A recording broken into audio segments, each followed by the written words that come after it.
ان اراد ان یہلک المسیح ابن مریم و امہ و من فی الارض جميعا. تو اب اللہ تعالیٰ یہ کہہ رہے ہیں اگر اللہ تعالیٰ ارادہ کرے کسی کو بھی ہلاک کرنے کا تو وہ چاہتا تو حضرت عیسیٰ کو نہ اٹھاتا اور ہلاک کر دیتا, یا جیسے انہوں نے پھانسی پہ چڑھا دیا تھا تو وہ فوت ہو جاتے, لیکن رسول کبھی فوت نہیں ہو, اس طرح قتل نہیں ہوتے نا, فوت تو ہوتے ہیں قتل نہیں ہوتے. تو وہ یا پھر اللہ تعالیٰ ان کو ویسے موت دے دیتا, اور اللہ تعالیٰ نے ان کی ماں کو بھی موت دی ہے, یعنی کہ وہ بھی ایسی ہیں کہ وہ ہو گیا. تو اللہ تعالیٰ اگر چاہتا تو عیسیٰ بن مریم کو اور ان کی والدہ کو اور جتنے لوگ زمین پہ ہیں سب کو ہلاک کر دیتا, سب کو ہلاک کر دیتا. کئی قومیں اللہ تعالیٰ نے ایسے پوری پلٹا دی ہیں اور پھر نئے لوگ لے کے آ گئے. تو اس کے آگے کس کی پہ چل سکتی تھی, یعنی یہ تو سب اللہ تعالیٰ کی مرضی ہے نا. تو اللہ تعالیٰ چاہتا تو ان سب کو یہ جو ہے نا وہ ون فی الارض جميعا, اللہ چاہتا تو سب کو ہی ختم کر دیتا. تو یہ اس کے اللہ تعالیٰ کے آگے کسی کی نہیں چلنے والی, کیونکہ پیدائش حضرت عیسیٰ کی ایک معجزہ تھی, وہ اللہ تعالیٰ ایک معجزہ دکھا رہے تھے. اگر آپ کو معجزے ہی سمجھ نہیں آ رہے تو پھر تو آپ نے کچھ بھی اس میں ایڈ کر دینا ہے. تو وہ تو ایک معجزہ تھی جو اللہ تعالیٰ, اور معجزہ کیا دکھانے کی تھی کہ اللہ تعالیٰ جو چاہے کر سکتا ہے, کیونکہ وَلِلَّهِ مُلْكُ السَّمَاوَاتِ وَالْأَرْضِ وَمَا بَيْنَهُمَا, اللہ تعالیٰ ہر چیز کا مالک ہے, جو کچھ آسمان میں ہے, زمین میں ہے, یا پھر ان کے درمیان ہے. اور آگے اللہ تعالیٰ کیا کہہ رہے ہیں, يَخْلُقُ مَا يَشَاءُ, اور اللہ تعالیٰ جو چاہے جسے چاہے جیسے مرضی پیدا کر سکتا ہے اور جو چاہے کر سکتا ہے. ظاہر سی بات ہے یخلقو ہے نا, جیسے اللہ تعالیٰ نے ان کو کریٹ کیا, اس طرح حضرت آدم کو جیسے کریٹ کیا, ان کے بھی تو ماں باپ نہیں تھے, تو اس پہ تو کوئی کوشچن نہیں اٹھا رہے, ان کو تو نہیں کہہ رہے اس طرح. تو بالکل یہ بے مقصد سی ایک بات ہے. واللہ علی کل شیء قدیر, کیونکہ اللہ تعالیٰ اس کی آخر میں بھی دیکھیں آیت میں کیا آیا, واللہ علی کل شیء قدیر, یعنی اللہ تعالیٰ ہر چیز پر قدرت رکھتا ہے. مطلب اللہ تعالیٰ تو کچھ بھی کر سکتا ہے. حضرت زکریا کتنے بوڑھے تھے اور اللہ تعالیٰ نے ان کو بچہ دے دیا. اسی طرح حضرت عیسیٰ جو تھے وہ بھی اسی طرح پیدا کیا اللہ تعالیٰ نے. یعنی اللہ تعالیٰ نے یہ بتایا کہ اللہ تعالیٰ کسی چیز کا محتاج نہیں, انسان محتاج ہے. کہ اگر جیسے اللہ تعالیٰ نے یہاں دنیا کے پروسیس رکھے ہوئے ہیں کہ بندوں کی شادی ہوتی ہے, پھر ان کی ایک فیملی ڈیولپ ہوتی ہے, انسان اس طرح کا سسٹم اللہ تعالیٰ نے رکھا ہے. لیکن اللہ تعالیٰ چاہے تو انسان کے ذریعے بھی یہ کر سکتا ہے. اللہ تعالیٰ چاہے جیسے حضرت وہ عزیر کا ہم نے پڑھا کہ انہوں نے کہا کہ یا اللہ یہ تو بستی اتنی مرے ہوئے ہیں, یہ کیسے زندہ ہوں گے, اور پھر وہ 100 سال تک سو گئے اور جب اٹھے. تو یہ اللہ تعالیٰ ہی یہ کر سکتا ہے, ورنہ کوئی مرا ہوا اٹھ سکتا ہے دوبارہ, آپ سوچ سکتے ہیں یہ. تو یہ وہ اللہ تعالیٰ کی قدرت ہے, اللہ تعالیٰ چاہے تو کچھ بھی ہو سکتا ہے. تو یہ اسی لیے آیا کہ علی کل شیء قدیر, تو اللہ تعالیٰ کی وسعت کو سمجھو. آگے اللہ تعالیٰ کیا کہہ رہے ہیں, وقالت الیہود والنصارى نحن ابناء اللہ واحباؤہ, اور یہود و نصارہ کہتے ہیں کہ ہم اللہ کے بیٹے ہیں اور اس کے پیارے ہیں. کہو کہ پھر وہ تمہاری بدعمالیوں کے سبب تمہیں عذاب کیوں دیتا ہے. اللہ تعالیٰ یہ کہہ رہے ہیں یہود و نصارہ کیا کہتے تھے, ہم تو بھئی ابن کا لفظ یوز ہوا ہے نا, ابنا تو اللہ کے بیٹے ہیں. ابنا جب لفظ یوز ہوتا ہے یہ بیٹا کے لیے بھی ہوتا ہے, منہ بولے بیٹے کے لیے بھی ہوتا ہے, اور اس لیے بھی کہا جاتا ہے کہ اگر آپ نے ایسے کسی کو چلتے پھرتے بیٹا کہہ دیا, جو کہ عام لوگ کہہ دیتے ہیں پیار سے. لیکن جو تو اس لیے وہ کہہ رہے ہیں ہم چہیتے ہیں, لاڈلے ہیں, مطلب ہم اللہ کے محبوب ہیں. جو ولد ہوتا ہے نا, وہ اگر لفظ یوز یہاں ہوا ہوتا جو کہ نہیں ہوا, تو وہ سکے بیٹے اولاد کو کہتے ہیں. تو اللہ تعالیٰ یہ کہہ رہے ہیں کہ آپ صلی اللہ علیہ وسلم نے یہود کو ایک دفعہ کیا ہوا کہ دعوت دی اور انہیں قرآن کا بتایا اور پھر ڈرایا بھی, اگر مانو گے نہیں تو, جیسے وارن کرنا بھی ہوتا ہے نبیوں کا. تو انہوں نے کہا ہم تو اللہ کے چہیتے ہیں, ہم پر کیوں عذاب آئے گا, ہم تو چوزن ون ہیں, کیونکہ اللہ تعالیٰ نے ان کو امامت دی تھی, وہ ہم نے پیچھے سورہ بقرہ میں پڑھا بھی ہے. لیکن تو اللہ تعالیٰ کہتے ہیں اگر تم اتنے ہی اللہ کے پیارے تھے تو تم پر عذاب کیوں آتا رہا. دیکھیں ان کے اوپر کتنے, اگر ہم پیچھے ہسٹری میں جائیں, چلیں بہت پیچھے بھی نہ جائیں, تو وقت نصر کا دیکھ لیں. 6 لاکھ کو اس نے قتل کر دیا, ان کو 6 لاکھ کو قیدی بنا کے لے گیا, اتنی قتل و غارت کی. پھر اس کے بعد ٹائٹس آیا, اس نے اتنی قتل و غارت کی, 1.5 لاکھ کے قریب ایک دن میں ختم کر دیے.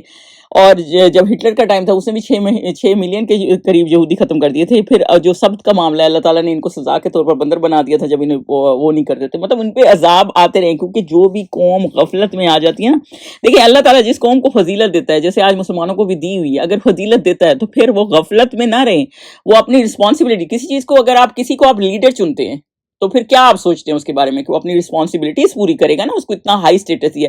تو جی ان کو بھی اللہ تعالیٰ نے سٹیٹس دیا تھا, چوزن ون تھے, لیکن انہوں نے اپنی رسپانسبلٹی چھوڑ دی تو ختم ہو گئی یہ. پھر ان کی شامت آ گئی, پھر سختیاں آ گئی ان کے اوپر. اور اسی طرح مسلمان بھی اپنی جب وہ سٹیٹس چھوڑ دیتے ہیں, اللہ تعالیٰ نے دیکھی کتنی سلطنتیں آباد کر دی تھیں. حضرت عمر کے تحت بھی کتنے مسلمان کتنے علاقے فتح کر دیے تھے. اب سارے وہ شام فلسطین وہ سب ہمارے ہاتھ سے کیوں نکلے جا رہے ہیں, کیونکہ ہم غفلت میں, ہم نے اپنی رسپانسبلٹیز چھوڑ دی, کمپرومائز پہ چل پڑے ہیں, اور حق الباطل کا تفرق ختم ہو گیا. تو وہ یہی والی بات ہوتی ہے نا, جب کوئی بھی قوم اپنی رسپانسبلٹیز بھول جاتی ہے تو پھر اس کے اوپر بھی سختی آ جاتی ہے.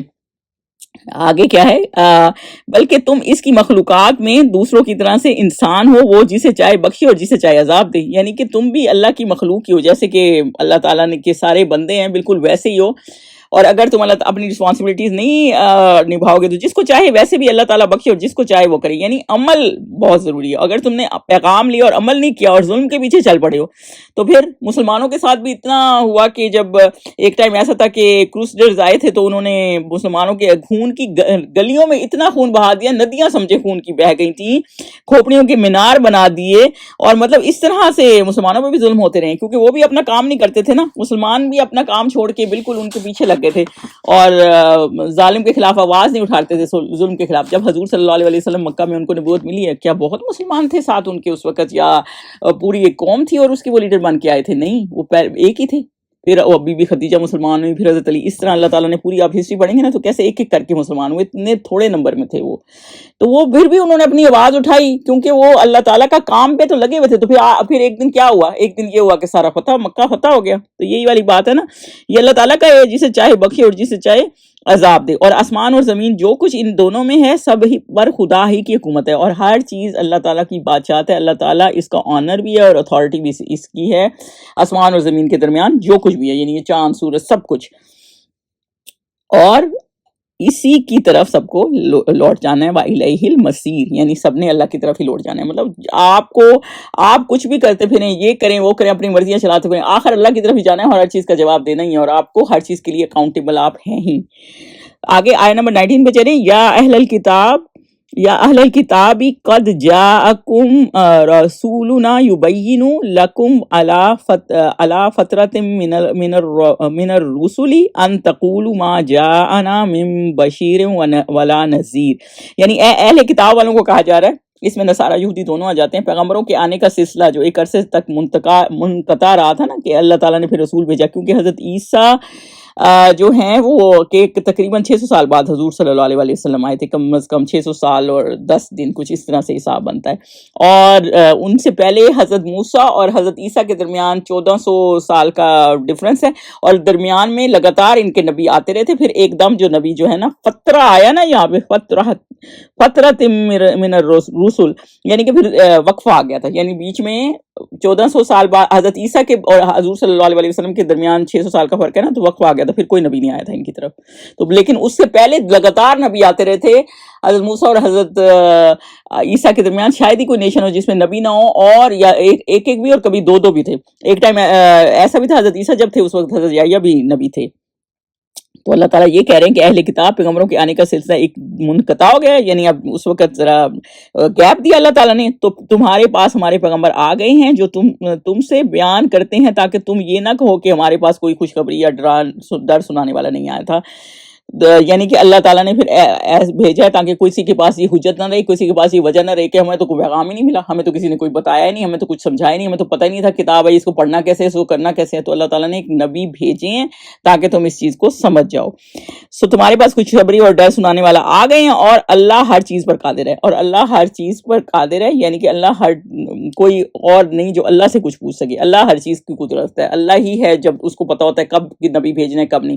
اور اگر اب آپ یہ کہیں کہ ان کے درمیان جو 600 سال تھے نبی نہیں آئے, دیکھیں وہ ایک توحید پہ ہی تھے نا, اگر وہ باقی عمل ان کے تھے یا نہیں, اگر وہ توحید پہ بھی تھے نا تو وہ مسلمان ہی تھے. یعنی وہ کیونکہ حضرت عیسیٰ بھی پیغام مضبوط دے گئے تھے نا, تو وہ اگر توحید پہ تھے تو وہ ٹھیک تھے. اور اگر باقی بات یہ کہ اللہ تعالیٰ نے پھر ایک گیپ کے بعد نبی بھیجے, تب جب قومیں بہت زیادہ خراب ہو جاتی. دیکھیں اب بھی حالات مسلمانوں میں بہت زیادہ خراب ہیں, لیکن کیونکہ آخری نبی آ چکے ہیں, اب کوئی نبی نہیں آنا, تو پھر قیامت کے آثار ہے نا, تو پھر وہ قیامت ہی آ جائے گی. تو اس لیے پھر حالات خراب ہو رہے ہیں آج کل. لیکن جب وہ زمانہ تھا تب حالات خراب ہو جاتے تھے, بہت زیادہ حد سے گزر جاتے تھے, پھر اللہ تعالیٰ نبی بھیج دیتے تھے تاکہ ان کو گائیڈ کریں.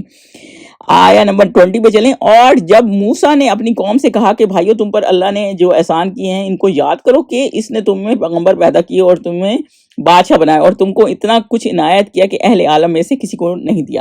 تو اب اللہ تعالیٰ نے حضرت موسیٰ, اب اس رکوع میں اللہ تعالیٰ یہ بتا رہے ہیں کہ موسیٰ نے اپنی قوم کو کیا کہا کہ اپنی نعمتیں یاد کرو جو اللہ تعالیٰ نے دی ہیں. یعنی اللہ تعالیٰ نے نعمتیں کیا دی ہیں وہ بھی اس کا بھی ذکر کیا ہے.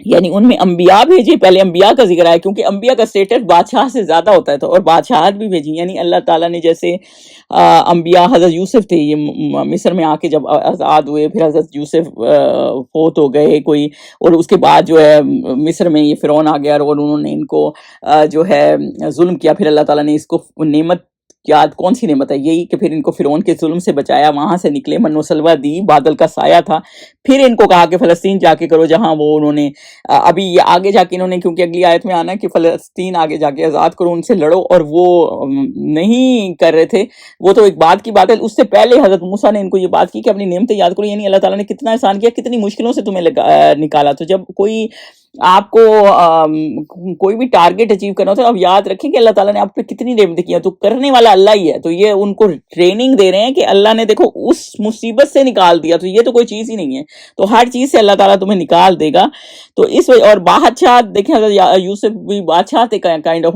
مصر کے، حضرت سلیمان تھے، حضرت داؤد تھے، یعنی بادشاہت بھی دی، یعنی عروج بھی دیا، ہر چیز اللہ تعالیٰ نے تمہیں دی، جیسے اور جب یہ آیا نا کہ فیکم انبیاء وجعلکم ملوکم، یعنی کہ بادشاہ بنایا، مطلب ہر کسی کو نہیں، جیسے ہم کہتے ہیں نا یہ انگریز کی حکومت ہے، ہر انگریز کی تو حکومت نہیں ہوتی نا، مطلب ان کی حکومت ہے، تو بادشاہ مطلب ان کی قوم میں سے بادشاہ آتی ہے، تو یہ اللہ تعالیٰ نے بتایا کہ ہم نے تمہیں اتنی فضیلت دی، یعنی دین بھی دیا، یعنی نبی دیے دین کے لیے، اور دنیا بھی دی، یعنی بادشاہت بھی دی، تو ایک حدیث پاک کیا ہے کہ اس کا مفہوم ہے کہ رہنے کے لیے گھر اور خدمت کے لیے خادم ہونا، سمجھے وہ بندہ بادشاہ، یعنی اتنا فلرش کر دیا، ہر طرح کی نعمت تمہیں دی، وہ عطا کیا جو کسی کو نہیں دیا، یعنی انبیاء دی، بادشاہت دی، اور منصب امامت بھی دی، یعنی آپ کو اس کا لیڈر بھی بنایا، اور جب آپ ایک ریپریزنٹیٹیو ہوتے ہیں، نمائندے ہوتے ہیں، تو پھر آپ کو شریعت کے مطابق چلنا ہوتا ہے، تو یہ اللہ تعالیٰ نے آپ کو سارا کچھ دیا، جو اور کسی کو نہیں دیا، کیونکہ اس وقت یہ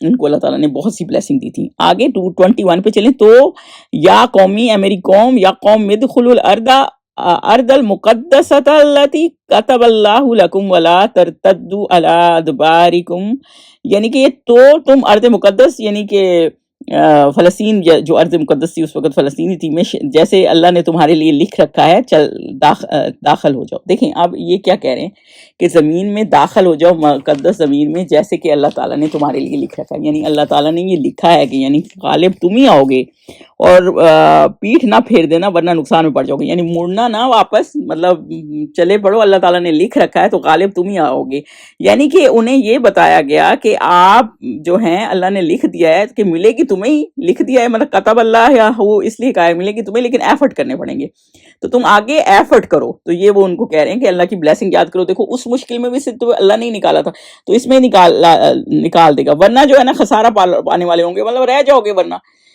تو سب جب اس سے یہ پتہ چلتا ہے جیسے تقدیر میں آپ کے کچھ لکھا ہوتا ہے نا، تو کچھ اس طرح ہوتا ہے کہ اس کے لیے اسباب چاہیے ہوتے ہیں، تم ایفرٹس کرو، ایفرٹس کی ضرورت ہوتی ہے، یہ نہیں ہوتا کہ آپ گھر بیٹھے رہیں اور آپ کا کام ہو جائے، ایفرٹ تو کرنا پڑتا ہے نا، کھانا بھی آپ پکا رہے ہوتے ہیں تو ایسے تو نہیں پک جاتا نا، آپ کو اٹھ کے پکانا ہی پڑتا ہے، تو یہی والا مسئلہ ہے کہ ایفرٹ کریں گے نا تو آپ کو مل جائے گا، تو اللہ وہ یہ کہہ رہے ہیں کہ تم کوشش کرو، جیسے 313 بدر میں اترے، وہ کہہ سکتے تھے کہ اتنے زیادہ ہیں فرشتے خود ہی آئیں خود ہی لڑیں، لیکن نہیں، ایفرٹ کیے، وہ اترے، ہزاروں کی تعداد کے ان میں سے اترے، وہ کہ ان کے مقابلے میں کھڑے ہو گئے 313، لیکن پھر آگے اللہ کی مدد آئی تو غالب آگے، تو یہی والا مسئلہ ہے نا کہ وہ کہہ رہے ہیں کہ اٹھو، اللہ تعالیٰ نے لکھ دیا، یعنی کہ غالب تم ہی آؤ گے، لکھ دیا ہے، لیکن تم پیٹھ نہ پھیرنا ورنہ نقصان میں اٹھاؤ گے، ورنہ تمہیں نہیں ملے گا اور نقصان اٹھاؤ گے، تو وہ کیا بولے، قالوا یا موسیٰ، تو وہ کہنے لگے کہ اے موسیٰ، وہاں تو بڑے زبردست لوگ ہیں، وہ اس وقت عمالقہ آئین سے ہے، اس کی حکومت تھی، تو وہ کافی جنگجو قسم کے لوگ تھے، تو وہ کہنے لگے کہ وہاں تو بڑے ظالم لوگ ہیں، وہ جنگجو ہیں، اور جب تک وہ اس سرزمین سے نکل نہ جائیں ہم وہاں جا نہیں سکتے، ہاں اگر وہ وہاں سے نکل جائیں تو ہم جائیں گے، یعنی کہ وہ یہ کہہ رہے ہیں کہ اتنے ان سے مروب ہیں، یا اتنے ان کے اس میں آئے ہوئے ہیں زور کے، جیسے کہ وہ بڑی طاقتور ہیں، بڑے وہ ہیں، ہم اتنے کمزور ہیں، تو ہم کیسے جائیں بھئی، ہم تو لڑ نہیں سکتے، جب آپ یہ دنیا کے اسباب دیکھنے لگ جاتے ہیں نا اور اللہ پہ توکل نہیں کرتے، تو پھر آپ کا یہ معاملہ ہو جاتا ہے کہ پھر آپ سوچتے ہیں ہمارے پاس یہ نہیں ہے وہ نہیں ہے، لیکن کوشش جب بندہ کرتا ہے نا تو ایک بندہ بھی کھڑا ہو کے کتنی بڑی سلطنت کٹھی کر سکتا ہے۔ آپ یہ دیکھیں حضور صلی اللہ علیہ وسلم اکیلے ہی تھے جب وہ نکلے تھے، تو بعد میں اللہ تعالیٰ نے ان کو اچھے ساتھی تو دے دیے، لیکن پھر بھی چند صحابہ تھے، لیکن کتنی اللہ تعالیٰ نے ان کو فتوحات دی، تو کیونکہ اللہ پہ توکل ہوتا ہے نا، تو جس کی وجہ سے یہ مطلب محنت نہیں کرنا چاہتے تھے، یہ چاہتے تھے گھر بیٹھے ہو جائے۔ دیکھیں جب آپ کوئی کوشش کرتا ہے نا، محنت کرتا ہے، تو پھر ہی اللہ تعالیٰ اس کو اٹھاتا ہے. اگر آپ اٹھنا ہی نہیں چاہتے، بالکل محنت ہی نہیں کرنا چاہتے نا، تو پھر اللہ تعالیٰ اس قوم کی کبھی حالت نہیں بدلتا جو اپنی حالت خود نہیں بدلنا چاہتے. گھر بیٹھے آپ کو ہر چیز مل جائے، تو یہ تو اللہ تعالیٰ کی دنیا کا اصول نہیں ہے نا. دنیا کا تو اصول یہ ہے کہ آپ نے ایفرٹ کرنے اور آپ نے دین کے لیے کام کرنا ہے. تو وہ اللہ تعالیٰ چاہتے ہیں کہ یہ اپنی سنسیئرٹی تو دکھائیں. تو یہ سنسیئرٹی دکھائیں، تو وہ کہنے لگے کہ ہم تو نہیں جاتے اس سرزمین سے، وہ نکل جائیں گے تو پھر ہم اندر داخل ہو جائیں گے. جیسے ان کا داخل ہونا بہت زیادہ بڑی اہمیت رکھتا ہے. بھائی اللہ کے لیے، دین کے لیے نکلو گے، جب اللہ تعالیٰ کا حکم آ گیا ہے کہ تم اس کے لیے لڑو، تو پھر لڑو، اور پھر آگے وہ اللہ تعالیٰ تمہیں غالب کر دے گا. ان کا توکل نہیں تھا نا. آیا نمبر 23 پہ چلیں. جو لوگ اللہ سے ڈرتے تھے ان میں سے دو شخص، اب دیکھیں، کالا رجولانی من الذین یخافون اللہ، جو لوگ اللہ سے ڈرتے تھے، دیکھیں ٹوٹل 6 لاکھ بندے تھے، ان میں سے 2 جو تھے، ان میں ایک کہا جاتا ہے یوشع بن نون تھے اور ایک کالب تھے. جو 2 لوگ تھے وہ، ان کو کیا تھا؟ ان کو یخافون ڈر تھا اللہ کا، ان کو لوگوں کا ڈر نہیں تھا. پچھلے جو انکار کر گئے تھے ان کو لوگوں کا ڈر تھا. تو اس کی تھوڑی سی تفسیر اس طرح ملتی ہے کتابوں میں کہ وہ جو 12 سردار بنائے تھے نا ان کے ہر ٹرائب کے اوپر، تو وہ سردار جب دیکھنے گئے کہ یہ اگلی قوم کتنی طاقتور ہے، تو ان کو نا 12 ملکہ کا ایک بندہ مل گیا تھا. جب وہ بندہ ملا تو اس نے اکیلے نے ان کو گرفتار کر دیا. تو اندر گئے، انہوں نے اتنا روب دیکھا بادشاہ کا. جب انہوں نے روب دیکھا، پہلے تو انہوں نے، بادشاہ نے سوچا ان کو مار دیں، پھر انہوں نے سوچا نہیں، ان کو چھوڑ دیں تاکہ ہمارا روب باہر جا کے بتائے اور کوئی ہم سے پھر لڑنے کی جرت نہ کرے. تو وہ گئے تو اتنا ڈرے جس کی کوئی انتہا نہیں، اور انہوں نے کہا بھئی ہم تو کھڑے نہیں ہو سکتے تھے. پھر یہ، لیکن جب یہ سارے انہوں نے کہا ہم نہیں ہو سکتے، جیسے پچھلی آیت میں ہم نے پڑھا کہ ہم نہیں جائیں گے کہ تو بڑے جبار ہیں. پھر یہ 2 لوگ جو اللہ کے خوف سے ڈرتے تھے، جن کو پتا تھا، یہ 2 کہنے لگے، اللہ سے ڈرنے والے تھے نا، تو اللہ تعالیٰ نے کہا، اور ان میں سے 2 شخص جن کو اللہ کی عنایت تھی، کہنے لگے کہ ان لوگوں پر دروازے کے رستے سے حملہ کر دو، جب تم دروازے میں داخل ہو گئے تو فتح تمہاری ہے. تو ان کو، کیونکہ حضرت موسیٰ نے جو پہلے کہا تھا نا کہ اللہ تعالیٰ نے لکھ دیا ہے، اللہ تعالیٰ نے کہا تھا کہ تم اندر داخل ہو جاؤ، حضرت موسیٰ نے ان کو یہ پیغام پہنچایا تھا. تو انہوں نے کہا کہ تم ڈرو نہیں، اور اللہ تعالیٰ کا انعام ہے، اللہ تعالیٰ نے تمہیں دے دے گا، لیکن تم آگے ہمت تو کرو، ہمت تو کرو کہ آگے چلے جاؤ. تو دیکھیں کتنے تھوڑے سے لوگ تھے، یعنی ایک موسیٰ اور ہارون ہوں گے، اور ایک یہ 2 تھے جو کھڑے ہو گئے کہ نہیں، ہم چلتے ہیں اور فلسطین میں آگے جا کے لڑتے ہیں. اور تم اللہ پر بھروسہ کرو، اگر ایمان والے ہو تو اللہ پر اعتماد کرو، توکل کرو. یعنی کہ آپ نے کیا کرنا ہے؟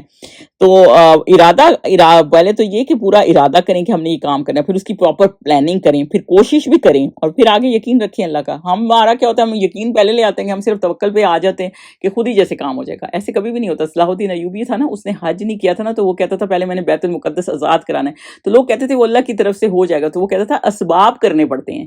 مطلب یہ نہیں کہ آپ نے کچھ تیاری نہیں کی، کچھ نہیں کی اور گھر بیٹھے بس دعائیں کرتے نہیں، کوششیں بھی کرنی پڑتی ہیں. تو بہرحال کوئی پیسی ہوئی جب قوم ہوتی ہے نا، تو اس میں سے انہی لوگوں کو اٹھنا پڑتا ہے کہ جو ہے آپ اٹھیں اور لوگوں کو بھی بتائیں کہ آپ نے کیا کام کرنا ہے. جب کوئی نہیں اٹھ رہا ہوتا نا، تو بھلے ایک بندہ بھی اٹھ جائے نا کافی ہے. تو یہ 2 انہوں نے یہ نہیں سوچا کہ 6 لاکھ خلاف ہے تو ہم بھی چپ کر جائیں، لیکن یہ بولے کہ راستے سے داخل ہو جاؤ، دروازے میں سے تو داخل ہو گئے تو فتح تمہاری ہی ہوگی، اور اللہ ہی پر بھروسہ رکھو، بشرطیہ صاحب ایمان ہو. یعنی کوشش کرو، اگر ایمان والے ہو تو غیبی مدد آئے گی. اگر کوشش ہی نہیں کرو گے تو پھر کس طرح مدد آئے گی؟ بالکل گھر بیٹھے تو کام نہیں ہوتے. جب اللہ تعالیٰ کا حکم نہیں مانتے، نہ فرمانبرداری کر رہے ہو، اگر ایمان ہی نہیں ہے تو کیسے تم جاؤ گے؟ اگر ایمان ہے، کوشش کرو گے تو فتح تمہاری ہوگی. وہ بولے قالوا یا موسیٰ، وہ بولے کہ موسیٰ جب تک وہ لوگ وہاں ہیں ہم کبھی وہاں نہیں جا سکتے. تو وہ کہنے لگے اے موسیٰ ہم تو وہاں داخل نہیں ہوں گے جب تک اس میں رہیں گے. اتنا ان کا روب اور خوف سے ڈرتے تھے نا کہ ہم نہیں کر سکتے. اگر لڑنا ہی ضرور ہے تو تم اور تمہارا خدا جاؤ اور لڑو، ہم یہیں بیٹھے ہیں. تو وہ پھر کہتے تھے اگر تمہیں لڑنا ہے تو تم اور تمہارا رب جاؤ، ہم یہیں بیٹھے. یعنی ہم نے نہیں لڑنا. مطلب صرف یہ کہ ہم اتنے ایفرٹس کیوں کریں، ہمیں کوئی خطرہ نہ لاحق ہو جائے، اپنے لیے کوئی چیز قربان نہیں کرنی.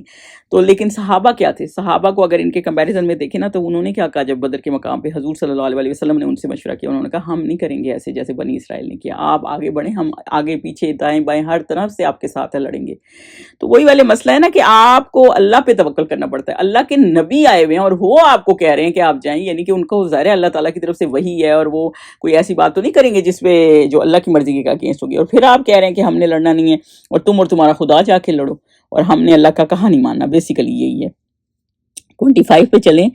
تو موسیٰ نے یہ جب سنا نا، موسیٰ علیہ السلام نے، تو انہوں نے کیا کہا؟ موسیٰ نے اللہ سے دعا کی، التجا کی. قال ربی انی لا املک الا نفسی و اخی، التجا کی کہ پروردگار میں اپنے اور اپنے بھائی کے سوا اور کسی پر اختیار نہیں رکھتا. پھر وہ بیچارے کہنے لگے کہ میں اور اپنے بھائی کی کسی کا رسپانسیبل نہیں ہوں، یعنی کہ وہ تو پیغمبر تھے، وہ خود تو اٹھ جانے کو تیار ہوئے تھے اور یہ اس طرح کر رہے ہیں. فَفَرُقْ بَيْنَنَا وَبَيْنَ الْقَوْمِ الْفَاسِقِينَ، اور کسی پر اختیار نہیں رکھتا تو ہم اور ان نافرمان لوگوں میں جدائی کر دیں، یعنی ہمارا ان سے کوئی تعلق نہیں ہے. مطلب ان کو اگر سزا دینی ہے تو دے ڈال، کیونکہ وہ تو تیار تھے اللہ کا حکم ماننے کے لیے، اور جیسے اللہ کا حکم تھا ویسے کرنے کے لیے تیار تھے.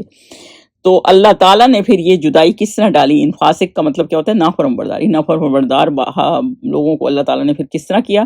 آگے آ رہی ہے آیت. اللہ نے فرمایا کہ وہ ملک ان پر 40 برس تک کے لیے حرام کر دیا گیا ہے، یعنی کہ 40 سنہ، یعنی کہ حرام کر دی ان پر ارض مقدس، یعنی وہ زمین 40 سال تک یہ فلسطین کو فتح نہیں کر سکیں گے. یہ گھومتے رہے، مطلب ادھر ایک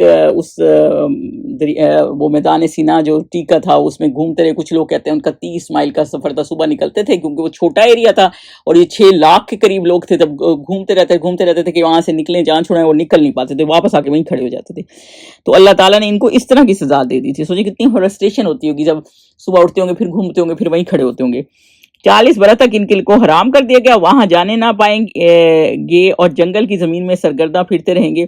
تو ان نافرمان لوگوں کے حال پر افسوس نہ کرو. اور حضرت موسیٰ سے کہا فَلَا تَعْسَ عَلَى الْقَوْمِ الْفَاسِقِينَ، کہ آپ ان پر افسوس نہ کریں، یہ ادھر ہی گھومتے رہیں گے اور ادھر ہی رہیں گے. اور سوچیں 40 سال لگے، اور وہ ہسٹری کی کتابوں میں ملتا ہے کہ پھر وہ پوری جنہوں نے انکار کیا تھا اور وہ جو ساری وہ نیشن تھی نا، وہ سارے مر گئے تھے اور ایک نئی جنریشن بڑی ہوئی تھی. اور جو نئی جنریشن بڑی ہوئی تھی وہ پھر کیونکہ آزاد ماحول میں پڑی ہوئی تھی نا، فرعون کے ٹارچر میں تو پڑی ہوئی نہیں تھی، وہ کھلے دماغ کے تھے. پھر وہ ان کو اس وقت تک پہلے حضرت ہارون بھی فوت ہو گئے، پھر حضرت موسیٰ بھی فوت ہو گئے، پھر یوشع بن نون ان کو لے کے نکلے، اور پھر اسی طرح جا کے انہوں نے بیت المقدس کو فتح کیا تھا.